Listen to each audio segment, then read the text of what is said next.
Estamos aqui para dar voz ao povo, em defesa dos cidadãos,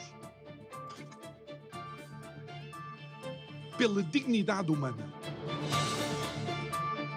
Todos temos deveres, mas também todos temos direitos. Será que existe justiça? Isto é o povo a falar.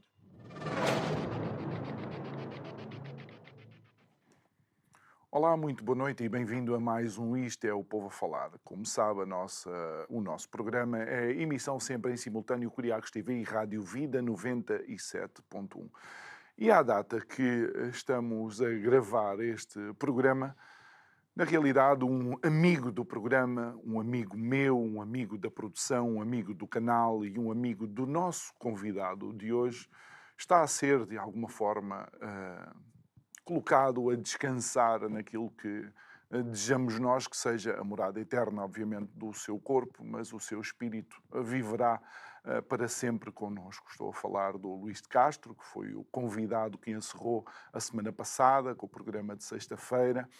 Não sabíamos nós que encerraríamos também a nossa relação tão frutuosa e alegre com o Luís, mas recordo-me das últimas palavras do Luís nesse programa em que eu perguntei: então, e o que é que vais fazer no fim de semana? Vou para casa descansar. Foram estas as últimas palavras do Luís. O nosso convidado é um amigo do Luís, alguém que na realidade nos apresentou o Luís, João Chaves. Boa noite, obrigado por estares aqui. E queres que eu diga uma coisa? Eu tenho a certeza que se tivéssemos perguntado ao Luís: Luís, o que é que queres? Queres que estejamos no teu funeral ou a gravar um programa? Ele ainda nos batia por nós lhe perguntarmos isso, não é? Tal era o afã dele de ativismo e fazer alguma coisa, não é? É verdade. Mas tu o conheces de há muito tempo. Eu conheci o Luís, já boa noite a todos. Tenho pena que o Luís nos tenha deixado. Sei que estará melhor que nós neste momento, mas tenho pena e vou ter saudades das conversas que tinha com ele e de muito que aprendi com ele. Sobretudo no que tocava a fazer coisas. O Luís era um fazedor. Ele executava as coisas, tinha as ideias e ia para a frente com elas. Era um lutador e se há exemplo de que os homens não se medem aos palmos, é o caso do Luís. O Luís dava-me pelos meus ombros, eu já não sou grande. 1,53 m, dizia ele, as 3 centímetros faziam diferença. E ele mas tinha uma alma, um espírito e uma capacidade de trabalho muito superior à sua altura, muito superior. Tenho pena, só a única coisa que posso dizer, tenho pena que ele tenha partido assim, mas pronto, temos de estar sempre preparados para isso. Era um lutador que, e para mim foi um exemplo, ainda ontem a falar com o João Paulo Batalha, outra das pessoas que cá costuma vir, eu lhe dizia que ele era o exemplo vivo daquilo que eu defendo. Eu defendo desde sempre, já há muitos anos que eu defendo, e digo aqui, a cidadania. E toda a gente, até pessoas, grandes democratas, que eu respeito, amigos meus, me dizem que o povo não está preparado para isso. Curiosamente, e eles fazem-no sem querer, de certeza absoluta, porque curiosamente era o que Salazar dizia: o povo não estava preparado para ter a democracia, quanto mais exercer a cidadania. Mas pronto, o Luís é o exemplo vivo de que eu tenho razão. Porque ele, na sua vida política, social e política, e sobretudo na sua vida prática, nomeadamente com a função que ele tinha nos vizinhos de Lisboa, que foi o fundador, e que depois se separou, se autonomizou com os vizinhos de Arroios, porque começou a ganhar uma dimensão excepcional. O Luís foi alguém que conseguiu morder as canelas de alguns autarcas e responsabilizá-los e fazer reverter situações. Uma delas, para mim, a mais falada, foi a daquele prédio que estava para ser construído na Almirante Reis, e ele juntou um conjunto... prédio da Portugal, sim, qualquer coisa assim. Ele, com um conjunto de pessoas de que se rodeou, conseguiu fazer reverter essa decisão. Ou seja, a cidadania que ele praticou, que pôs em prática, e não foi isoladamente, porque para fazer isso era preciso ter mais cidadãos, ele conseguiu reverter uma decisão que estava muitíssimo bem tomada e muitíssimo bem pensada por todos os inteligentes que nos andam a desgovernar. E a prova que nos andam a desgovernar foi essa, é que aquilo foi revertido. Se fosse assim tão bom, nunca teria sido revertido. Portanto, é aquilo que eu deixo de Luís, ele deixa-nos este legado, a exigência de nós começarmos a pensar seriamente na necessidade que temos de sobreviver. E a sobrevivência só poderá ser alguma vez efetuada seriamente através da cidadania. De outra maneira, nós vamos andar aqui sempre nesta dicotomia em que nos temos visto envolvidos. Olha, um dos aspectos extraordinários do Luís é que não é uma cidadania focada única e exclusivamente numa coisa. O Luís tanto tratava das questões, por exemplo, do ambiente, como das questões do ruído, como das questões dos idosos, como das questões dos animais, ou seja, era um envolvimento constante. E o Luís tinha outra característica. Eu acho que o Luís já tinha votado quase em todo o espectro político.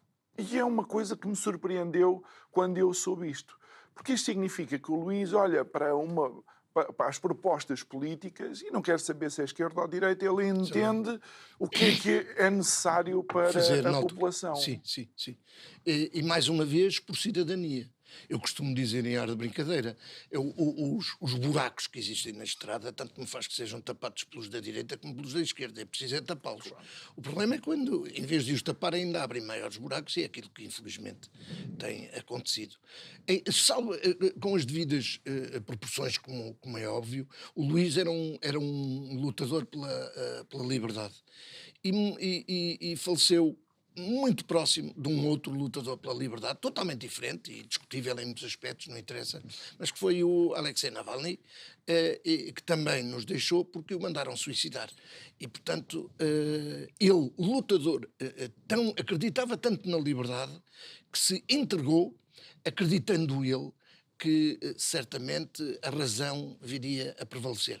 Tal não aconteceu e, infelizmente, também temos exemplos desses connosco. Portanto, ninguém pode atirar pedras ao telhado porque os vidros estão lá e todos os têm, mas o que é um facto é que eu acho que também devia dizer qualquer coisa neste arranque, comparando com as devidas proporções, porque o Luís, acabando agora no Luís, o Luís era um lutador pela liberdade. Era um grande lutador pela liberdade. Eu tive a oportunidade de o conhecer muito bem, muito proximamente, desde o início da campanha do Paulo Moraes. Antes disso, eu já o conhecia razoavelmente.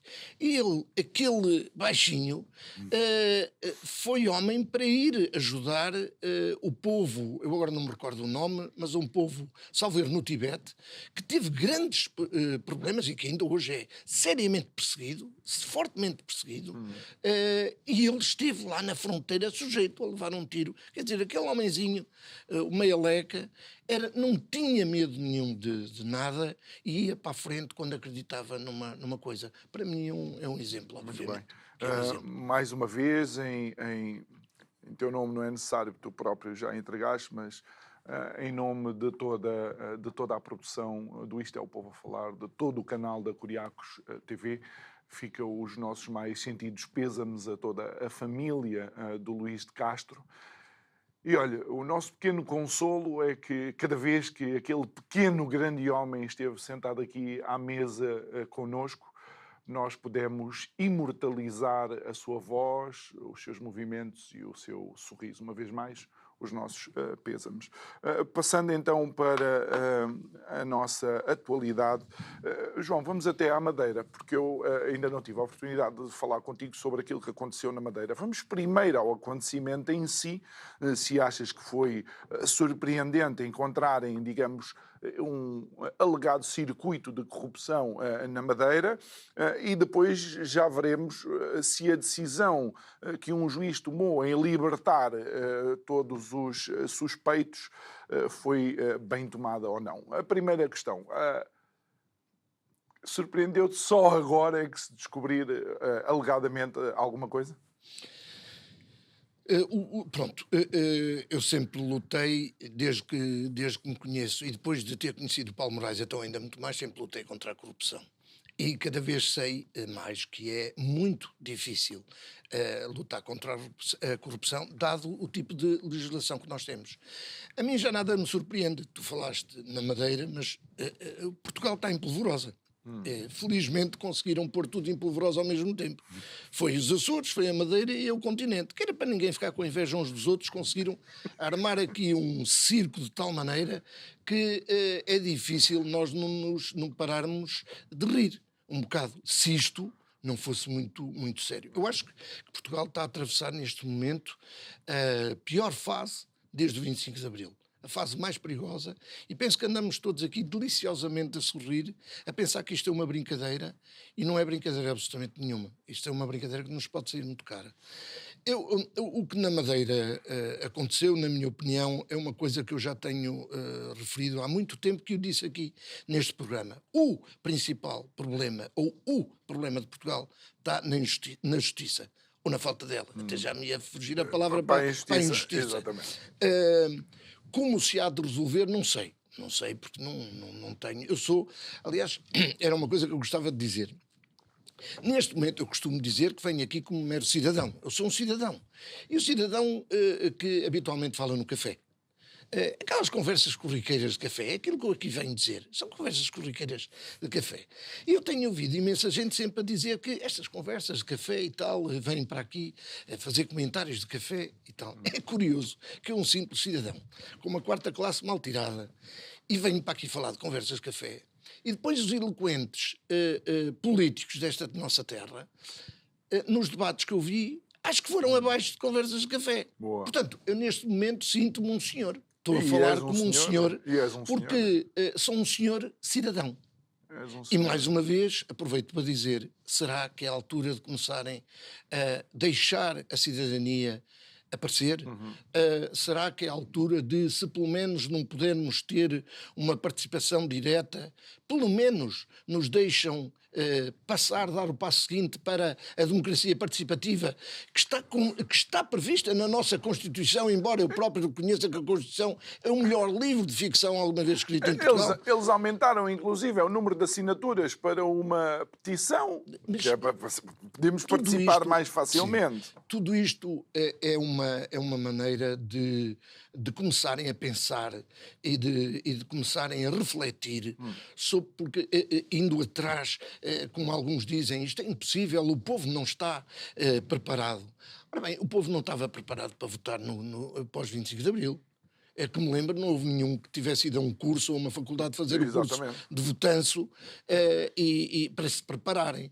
Portanto, eu acho que a única maneira que existe é, de uma vez por todas, darem a voz ao cidadão, ao verdadeiro cidadão, por si mesmo, e depois pararem de se questionar com esta pergunta que eu já considero enjoativa e idiota, que é porquê que as pessoas estão afastadas da política. Isso é curiosíssimo. É curiosíssimo. As pessoas, os que proíbem o exercício da cidadania normal, participativa pelo menos, são aqueles que não percebem porque é que as pessoas não vão João, cada vez menos participar. É de tal maneira que os dois principais partidos simulam um combate à abstenção, sabendo perfeitamente que a abstenção é a sua melhor amiga. Tal como simulam o combate à corrupção, e foi por aí que tu me puseste a pergunta, que é o caso da Madeira. E como é que é possível combater-se a corrupção quando o problema está nas leis que são feitas? Onde é que são feitas essas leis? É nas Assembleias da República, quer daqui, quer da Madeira. E porquê é que fazem as leis sempre com um conjunto enorme de alçapões? Para dar este tipo de resultado.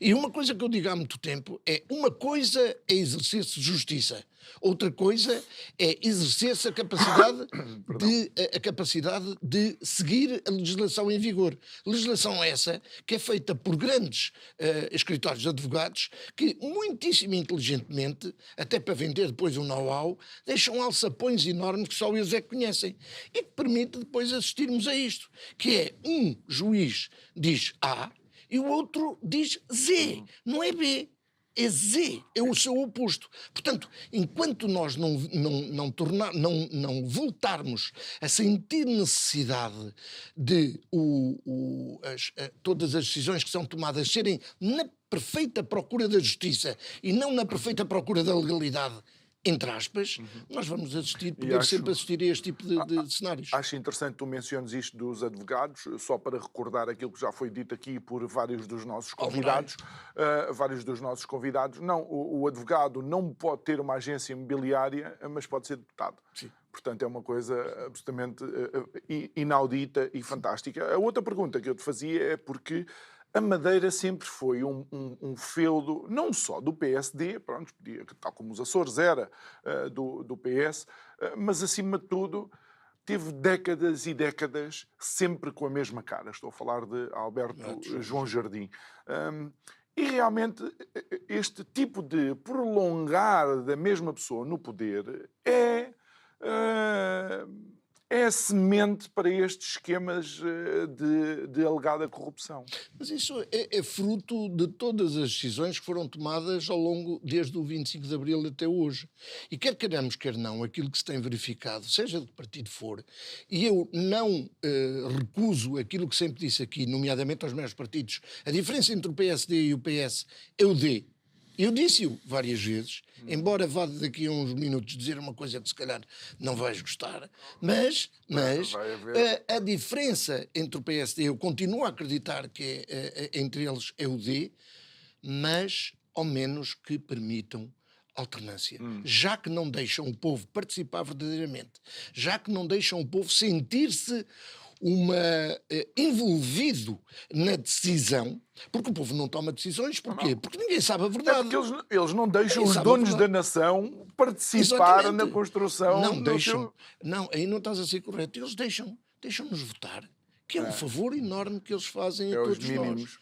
Deixam-nos votar, por isso é que nós vivemos em democracia. Votamos. Agora depois, primeiro votas, pronto, e depois fica aí quieto, porque isto é mais connosco. E agora deixa-me mencionar, portanto, uma notícia relativamente recente, é que o ex-autarca, ex-presidente da Câmara do Funchal, creio eu, Pedro Calado, e os empresários Avelino Farinha e Custódio Correia foram libertados pelo juiz Jorge Bernardes de Melo, que não achou estranho nos últimos anos 180 mil euros serem depositados na conta do ex-autarca. Não achou estranho um sem número de relógios de luxo na casa do autarca. Não achou estranho nas diversas buscas serem encontrados 679.500 euros em envelopes que tinham nomes fictícios. Não achou estranho os vários depósitos em numerário que foram feitos pelo motorista, mais uma vez um motorista, de Pedro Calado, o ex-autarca. A corrupção não se apanha normalmente com a boca na botija. A corrupção apanha-se quando há indícios. Se isto não são fortes indícios... Não, mas é que não tinham fatura. Era necessário apresentarem as faturas. Eu, por exemplo, se te quiser roubar, eu para fazer mesmo um roubo devo pedir a fatura no final. E aí eu percebo que tenham exercido. Eu acho que tudo isso era resolvido de uma maneira muito simples. Lá volto eu ao mesmo. A cidadania, até aquela ideia parva que eu tenho da cidadania. Porque se, por exemplo, acontecesse como acontece na Suíça, e nós não estamos preparados para isso, como é óbvio, eu sei. Não, nós não estamos preparados para ter o dinheiro que a os juízes tem, são votados de 4 em 4 anos, e mais, em que o juiz, no decorrer do seu mandato, pode ser retirado da função, dado estar a exercê-la de forma agressivamente nociva, exceto o juízes do Supremo Tribunal, que esses não, têm que, de 4 em 4 anos, têm que cumprir o mandato, mas qualquer outro é sujeito digamos, à auditoria do povo.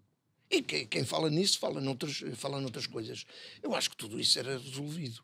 Continuo a dizer, o problema não está neles. O problema está em analisar uma mesma lei que tem um conjunto enorme de alçapões que é possível utilizar sempre que necessário. Portanto, quem são os verdadeiros culpados disto? São os juízes? Não. São aqueles que criam as leis e que depois permitem todo este tipo de situações. Portanto, por muito que me custe, o que eu continuo a dizer é que é tempo de deixarmos a legalidade e passarmos à procura da verdadeira justiça. E todos nós sabemos de decisões, aliás, os próprios advogados dizem que muitas vezes vão para o tribunal e nunca se sabe como é que saem.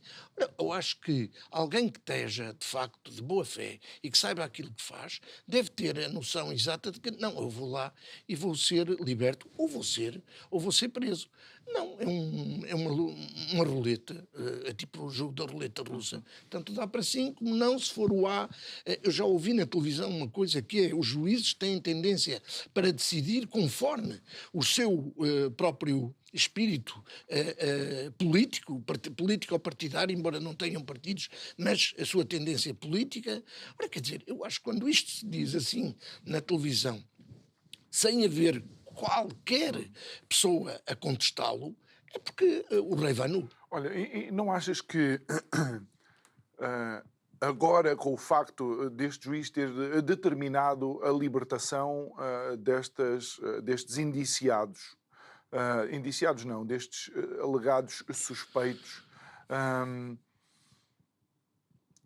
o ataque à Procuradora-Geral da República ganhou um novo fôlego com, por exemplo, o PAN diz que não há condições para a Procuradora-Geral da República continuar. Eu tomo como conversa de café de um simples cidadão como eu, e baseando-me naquilo que sai cá para fora, que infelizmente nem sempre corresponde à verdade, porque se o povo tivesse acesso à verdade, se calhar tomava posições muitíssimo mais eloquentes do que os eloquentes que não conversam no café. Nessa altura eu era capaz de ter uma opinião mais capacitada. Há uma coisa que me tem surpreendido, que é eu ver, por exemplo, nestes casos, houve uma coisa com que eu não posso concordar. A lei não está bem, 48 horas não é suficiente, mas deixar uma pessoa 3 semanas, umas pessoas 3 semanas, até que depois, no final de tudo, ainda por cima sejam libertas, embora isso não queira dizer nada, porque elas podem, ainda a pressão vai no adro, mas de qualquer maneira acho que num regime dito democrático, acho que não é bom. Mas de quem é a responsabilidade? Não é a Procuradora-Geral da República que mantém a pessoa presa. É um juiz, não é? Eu aí não sei de quem é a responsabilidade, só tenho uma certeza, minha não é. E agora que toda a gente diz não fui eu também é a altura de dizer eu não tenho nada a ver com isto, até para me safar. Mas alguém tem que agarrar o touro pelos chifres. Alguém tem que pegar no assunto da justiça. E neste momento, em todos os debates, quase não se ouviu falar na justiça. Pois não. Porquê? Será que todos têm telhados de vidro? Já lá vamos aos debates, porque entretanto ontem o Miguel Albuquerque já disse que se vai recandidatar, creio que à presidência do PSD da Madeira, não é? Porque vai haver eleições e depois, eventualmente, olha, se for determinado novas eleições na Madeira, vai-se recandidatar outra vez. Bom, se o Miguel Albuquerque, isto também eu digo com toda a frontalidade, se o Miguel Albuquerque tem de facto a consciência completamente tranquila, embora eu digo, quando eu os ouço a dizer que tem a consciência tranquila, para mim é quando eu ponho o primeiro passo atrás. Mas de qualquer maneira, se ele tem de facto a noção de que está com a consciência tranquila, acho muito bem que o faça. Mas isto vai servir de exemplo a muitos outros casos que infelizmente nós vemos, mas que sem resultados práticos nenhuns, porque todos, como eu disse, todos têm a consciência tranquila, é o primeiro passo para eu suspeitar logo de muita coisa, mas se ele não tiver a consciência perfeitamente tranquila e se verificar que nada disto é verdade, ele vai cometer um assassinato político a todo o conjunto de elementos nobres do seu partido e vai cometer um harakiri profundíssimo que ficará na história de Portugal. Olha, pode eventualmente marcar o futuro de um governo minoritário AD, por exemplo? Com certeza vai manchar. Com certeza que vai manchar. Se eu estou a almoçar contigo numa toalha branca e deito uma valente nódoa de vinho tinto, aquilo fica marcado, não é? Podemos ter que mudar de toalha. Se não for, podemos ter que mudar de toalha, exatamente. E para que o povo perceba bem, podemos mesmo ter que mudar de toalha. Por isso é que eu digo que ou a pessoa está perfeitamente consciente daquilo que está a fazer, e acho muito bem, porque esta coisa também, nós sabemos que tudo isto são jogadas de que nós não temos conhecimento. Essa é que é a grande questão. Nós não temos conhecimento disso. São decididas em gabinetes assim meio obscuros. Se o povo soubesse a verdade, lá cá estou outra vez a falar no povo cidadão. Não gosto muito do termo povo por outros motivos. O cidadão, se os cidadãos tivessem conhecimento disto, A coisa era como diferente. qualquer um deles tivesse, tem, a coisa Olha, seria muito diferente. deixa-me utilizar uma pequena frase que está num livro que nós conhecemos e que lemos com alguma frequência, chamada Bíblia, que diz: conhecereis a verdade e a verdade vos libertará. E se calhar era isso que era necessário o povo saber, que muitas destas decisões e esta instrumentalização da justiça que estamos a assistir agora é de facto decidido por uns quantos às escondidas de todos. Claro, tem a ver com a verdade e tem a ver com a cultura. Isso o próprio Salazar dizia, eu já o disse aqui muitas vezes, um povo culto torna-se ingovernável. Se há alguém que está a seguir à letra tudo isso, são aqueles que o seguiram pós 25 de Abril. Porque falar com um agravante, é porque eles diziam que iam libertar o povo e que o povo passaria a pertencer e a fazer parte das decisões, e nós sabemos perfeitamente que o têm inteligentemente dado, que lhe têm dado sucessivas injeções de falta de cultura. Para quê? Para o manipularem João, com mais facilidade. Os escravos mudaram de dono. Com Só certeza, isso. com certeza. Foi a única coisa que aconteceu. 50 anos depois do 25 de Abril, a única coisa que me parece é que os escravos mudaram de Eu dono. continuo a dizer que pós 25 de Abril e por aquilo que eu sei hoje, obviamente que nem comparo, adoro poder estar aqui a falar livremente. Mas todos nós sabemos para já que podemos. todos nós sabemos que a liberdade que adquirimos não é um facto consumado. Não Nós é. temos que Tu exercer diariamente. Estiveste sentado aqui à mesa comigo, o artigo 6 Exatamente. da Carta dos Direitos Humanos na Era Digital. Todos estavam a preparar, muito inteligente. Mas lá está, repito mesmo, e se acontecesse na Suíça, aquela ideia que eu tenho parva de cidadania, ia para a frente, não tinha problema nenhum. Eles decretavam aquilo na Assembleia, porque eles têm 2 Assembleias, passava até nas 2. E aquilo estava tudo resolvido, até que havia um maluco chamado João Chaves, que dizia: espera lá, mas isto não está correto, espera aí. Começava a angariar assinaturas, ia a votação nacional, e a partir do momento em que fosse decidido não, tudo aquilo que tinha sido Tinha que dito ser revertido. era revertido. Portanto, eles começavam a pensar 2 vezes: espera aí, não vale a pena, porque se há aqui um maluco que vai ver a realidade que nós estamos a querer lhe pôr na mão, nós só estamos a perder tempo. E por isso é que há países que avançam e outros que andam sempre Olha, João, a patinar, a arrastar os pés. lançaste há pouco a questão dos debates e quase a infantilização dos debates.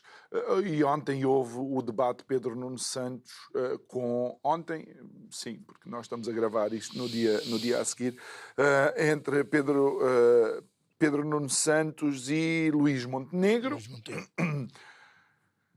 E foi tão incrível que Pedro Nuno Santos diz que Luís Montenegro nem sequer convidou Pedro Passos Coelho para o encerramento do Congresso, e depois diz: não, eu vou ter todos os ex-presidentes do PS ao meu lado a fazer campanha. Todos. E o Montenegro diz: com certeza há de lá estar José Sócrates ao seu lado. Epá, e desculpa, João, a nossa vida não vai mudar se vier o Coelho, se vier o filósofo, se vier quem quer que seja, e estes 2, que são os principais candidatos a primeiro-ministro do nosso país, conseguem, tendo pouco tempo para expor as suas ideias, perder tempo com esta estupidez. Bem, também para isso contribuíram bastante e têm contribuído sempre bastante os mirdias. Os mirdias. O termo é mesmo o que eu quero utilizar. Okay. Porque têm que tirar daqui o sangue e o alguidar. Têm que meter sempre sangue e alguidar, porque senão até parece que têm medo de fazer notícia. Eu esperava, como vi em alguns casos, salvo raras, mas honrosas exceções, eu esperava ver um debate de ideias. Eu não vi debate de ideias absolutamente nenhum. Também não vou dizer... aliás, só houve uma pessoa com quem nem sempre estou de acordo, aliás, genericamente até nem estou, que foi o Miguel Sousa Tavares, mas que disse uma coisa que é verdade. Eu nunca consegui ver um debate em que fosse definido que um começava e o outro acabava, mas todas as perguntas começavam por Luís Montenegro. Ora, é muito fácil nós estarmos se tu falares primeiro, eu virei-me a ideias outras e rebater aquilo que tu disseste. E ali nunca houve essa possibilidade. Portanto, acho que não foi um verdadeiro debate, não foi justo. Depois, eu vi toda a gente a dizer que à portuguesa, à Tuga, todos acharam que o Pedro Nuno Santos tinha sido brilhante, enquanto melhor, pelo menos, que Luís Montenegro. Embora eu tivesse visto ali um combate de galos, daqueles tipo tailandês, porque não se conseguiu ver absolutamente mais nada, ideias zero, mas eu também não percebo porque é que o Luís Montenegro, de uma penada, ele ainda disse, mas não foi com a eloquência e não foi com a força que devia, na minha opinião, ter dito. Dizer, então se está tudo bem, porque ele já tinha dito, mas o que é que está mal, mas o que é que está mal? A única coisa que me lembro que está mal é tudo. A única coisa que eu me consigo lembrar é que se houve uma maioria que foi conseguida por António Costa, foi esta maioria da asneira. Foi a maioria das greves, foi a maioria das asneiras, foi a maioria das mentiras, foi a maioria disto tudo. Portanto, quando alguém pergunta o que é que está mal, eu não percebo porque é que ele não se calou e dizia só uma coisa muito simples. Tudo. Porque está tudo mal. Até porque ele próprio tinha assumido, creio que no discurso de encerramento do Congresso do PS, onde ele tinha sido eleito como secretário-geral ou presidente, não sei qual é ali a função dele, a dizer que os portugueses estão chateados, há coisas que têm que melhorar e temos que entender. Ele agora declama Shakespeare quando fala assim em público.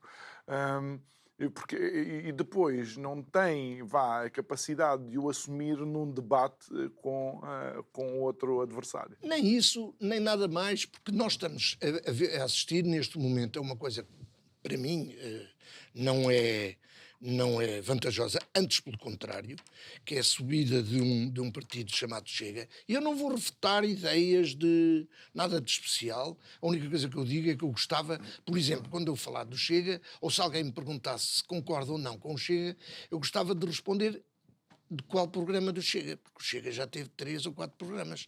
Portanto, e quando o vejo este elemento, este presidente do Chega, há uns tempos, ser entrevistado, já não me lembro para onde, e o entrevistador lhe disse, mas aquilo que hoje está a defender, no início não defendia. E a resposta que foi dada, e toda a gente ficou calada, eu também estava calado, estava em casa a olhar a televisão, foi, mas isto já passaram 3 ou 4 eleições. E a minha pergunta é, mas espera aí, o que é que tem a ver um programa com o número de eleições?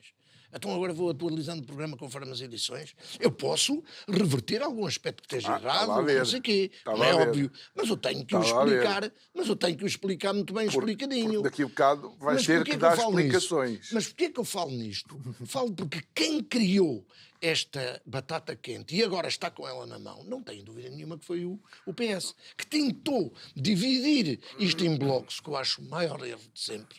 E agora estamos perante uma situação em que eu, por exemplo, me vejo confrontado a ter eu que nunca concordei, nem vou concordar, por exemplo, com o PSD, porque aquilo é um saco de gatos, e já se viu, já se andam a arranhar todos uns aos outros, mas eu, pelo menos, há uma coisa que eu quero, é pelo menos ter o direito à alternância. Já que não me dão a possibilidade de eu ter direito à minha cidadania, deu-me poder, eu, João Chaves, poder aparecer a concorrer para umas eleições, seja do que for, porque tenho que estar incluído no partido A ou B ou C, eu tenho que dizer uma coisa, quem é Rui Rocha? Era um ilustre desconhecido. Ou seja, um fulano que ninguém conhecia há uns tempos atrás, hoje, concorde-se ou não concorde com as suas ideias, é um indivíduo com integridade e que fala e que defende aquilo com integridade, que acredita. Com postura. Com postura. Para conhecer a integridade de alguém temos que ir um bocado mais longe. Eu não estou a dizer que ele não é íntegro, eu só acho que não devemos adjetivar as pessoas. Mas neste sentido, o que eu quero dizer é que ele foi um ilustre desconhecido, não era nenhuma figura da ribalta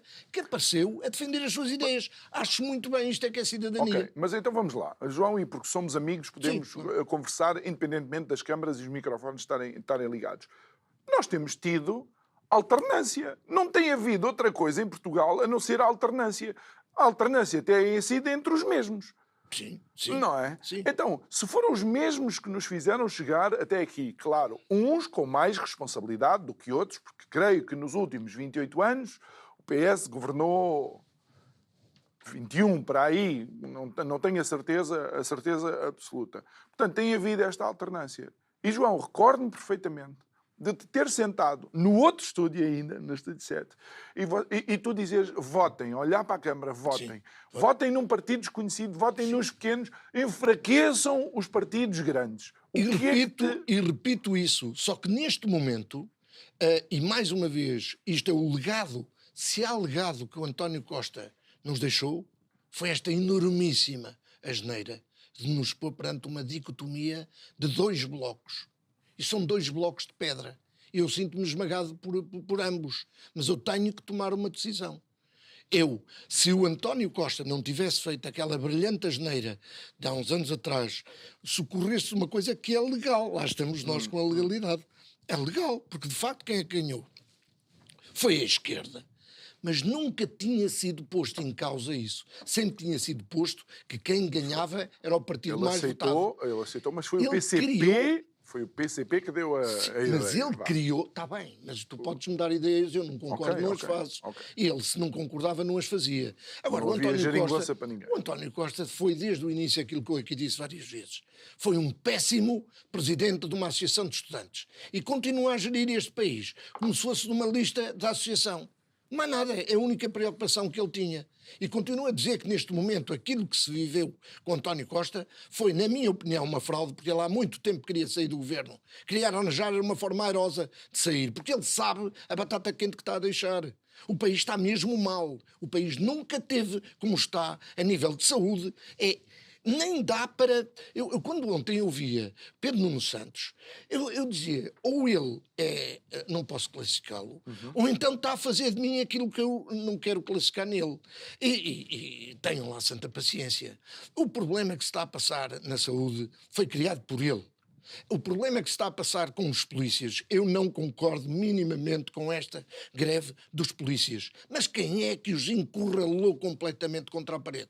Então, se sabiam que isto que ia dar asneira, não tinham permitido que a Ministra da Injustiça, porque foi a única coisa que ela conseguiu fazer num muito mau mandato, foi fazer encostar os polícias a partir do momento em que, sem dar cavaco a ninguém, dizem eles, mas eu não acredito, porque então o António Costa ainda era muito pior do que aquilo que eu imagino que ele é.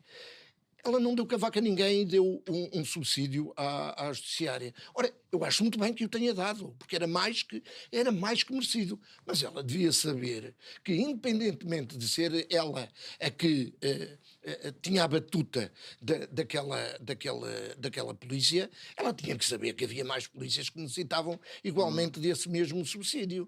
Portanto, ela, se tivesse um mínimo de juízo, que é uma coisa que faltou a esta ministra, que é a única coisa que eu lhe posso chamar, como a da Agricultura, e infelizmente muitos outros, era ela ter ficado quietinha ou então terem ponderado muito bem aquilo que iam fazer. Neste momento, os polícias contra os quais eu estou completamente, porque tem que haver alguém a tomar as rédeas da nação num caso último, mas fizeram tudo que tiveram ao alcance para os colocar nesta encruzilhada. E concordas ou não? E como é que tu lês, qual é a leitura que fazes dos polícias que foram para a frente dos estúdios da SIC, creio eu, numa manifestação silenciosa durante o debate? Aquilo que eu digo, quem sou eu para falar nisso? Alguém que já esteve em várias manifestações e que promoveu manifestações em Lisboa fui eu.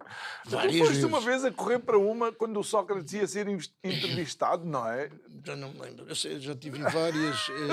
tu estavas aqui comigo, gravaste e depois foste a correr porque o Sócrates ia, não sei se era a TVI ou qualquer coisa. Sim, exatamente. Aquela luz de baixo? Fui, sim, aquela luz de baixo. Sim, porque há coisas que me fazem urticária. Eu não posso, ao contrário do que o povo tem sempre medo. O povo português é como o Lucky Luck, leu tanto Lucky Luck que tem medo da sombra.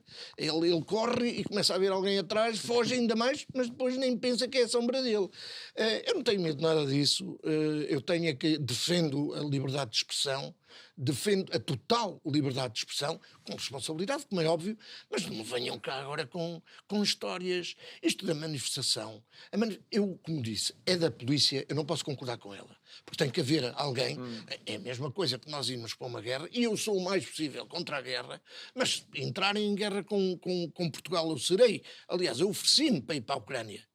Eu ofereci-me para ir para... Eu nunca fiz serviço militar, felizmente. Sempre fui completamente contra o serviço militar. Hoje, por acaso, até já mudei de opinião. E não tenho nenhum problema em eu dizer. Mas ofereci-me para ir para a Ucrânia. Porquê? Porque estão a lutar por nós. Alguém está a lutar por nós. É preciso que alguém lute por nós quando é necessário. Ora, se no dia em que for preciso alguém lutar ou defender-nos, começarem com reuniões a ver o que é que hão de fazer, Ô, João, então ainda essa pior. do por nós começávamos outro programa, mas está bem. Olha, e diz-me uma coisa, achas que de alguma forma, quando responsabilizas a comunicação social por este formato infantilizador, Sim. isso significa também que, no fundo, o trabalho que é necessário fazer nos cidadãos é um trabalho muito mais profundo, mas que deveria envolver todos. Isso significa que há setores que não têm vontade de todo que nós mudemos da nossa forma de Eu não sei se é um trabalho assim tão profundo. Tu tens feito esse trabalho. Eu sou suspeito para falar porque venho aqui. E as pessoas que me ouvem podem dizer, ele está a falar porque é convidado e então tem que dizer maravilhas disto. Não é nada disso, e tu conheces-me perfeitamente e sabes que se tiver alguma coisa a criticar, critico onde tenho que criticar. Mas se tu fazes esse trabalho de uma forma tão simples, há tantos anos já, que nos conhecemos e sempre a fazer o mesmo, eu já cá não venho há imenso tempo, portanto eu não posso dizer que eu quero cá vir. Não, já cá não venho há muito tempo. É, E tenho visto muita gente aqui passar aqui que não tem nada de comum com o meu pensamento político nem social, mas é isso que é necessário. Nós precisamos de ouvir outras opiniões, nós precisamos muito de discutir. O povo português não sabe, tem medo da discussão. Porque o modo... Você tem razão, mas o modo como diz isso... Por amor de Deus, qual modo? Não me interessa o modo, que eu preciso é chegar a conclusões e resolver os assuntos o mais rapidamente possível. Portanto, eu critico fortemente os mídias, porque eu chamo-lhes mídias, porque eles têm sido a parte ativa desta confusão que estamos a viver. Não são capazes de fazer uma entrevista justa. Não são capazes de dizer o senhor aquilo que está a dizer não é correto. Olha, se estão tão preocupados em fazer os polígrafos todos que me metem nojo e aqueles fact-checks, não sei o quê, façam-no antes de fazerem o programa, tenham tudo preparado como tu muitas vezes tens. E que me dizes alguma coisa com que não concordes de mim, tu dizes imediatamente. Então é por isso que eu há pouco, não é? Lembrei-me da tua postura noutras épocas. Eu não fugi a isso, antes pelo contrário. Eu não fugi a isso. Eu sinto-me neste momento completamente encurralado. Eu não quero um PS. Aliás, eu não quero no PS, eu não quero a arrogância deste PS no governo, de forma alguma. Eu estou farto deles até à raiz dos cabelos. Só têm feito a geneira e deem lugar. Mais, se eles fossem verdadeiramente patriotas, eles diziam, neste momento não estamos em condições de continuar por vários motivos. Mas há uma coisa que eu digo, e tu riste, mas é verdade. Eles são todos maravilhosos. Mas quando se sentam naquelas cadeiras... sobe-lhes qualquer coisa por eles acima que nunca mais as querem largar. As cadeiras do Parlamento são complicadas. Olha, João, achas que estarias eventualmente mais descansado se o PS tivesse escolhido o José Luís Carneiro? Não, eu acho que o José Luís Carneiro acabou por se revelar de uma forma também muito errada, até com esta maneira como ele lidou com os polícias. O José Luís Carneiro teve, para mim, eu cheguei a uma altura e que disse, nem sei se eu disse aqui uma das vezes, que era o único, creio que sim, era o único ministro que ainda se safava no meio desta confusão toda. Uns tiveram a bondade de sair, começaram de certeza absoluta, um caso, por exemplo, conheço, e começaram a ver que não era bem o filme deles, e pronto, saíram airosamente e tal. Também é importante as pessoas saberem fazer isso, as pessoas honestas, quando veem que algo está mal, não ficam agarradas ao poder. E o que é um facto é que todos falam, mas quando não é para sair, aquilo custa muito. Ficam agarrados às maçanetas das portas e têm que levar um empurrão porque não conseguem sair pelo pé deles. Porquê? Por causa da sede de poder, da ganância de poder. E uma coisa que eles têm fantástica é a arrogância. A arrogância. E é disso que eu mais estou farto. Um partido que conseguiu, eu acho que conseguiu um feito único, que é ter uma maioria e autodestruir-se. Eles começaram a dar marteladas nos próprios dedos.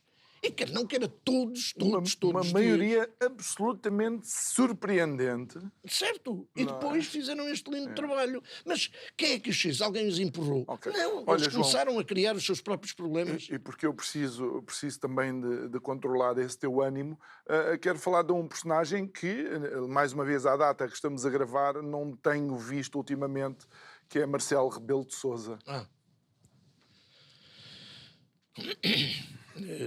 Marcelo Rebelo de Sousa. Bem, eu sou, como é sabido, eu sou um defensor de que acabem com aquela função.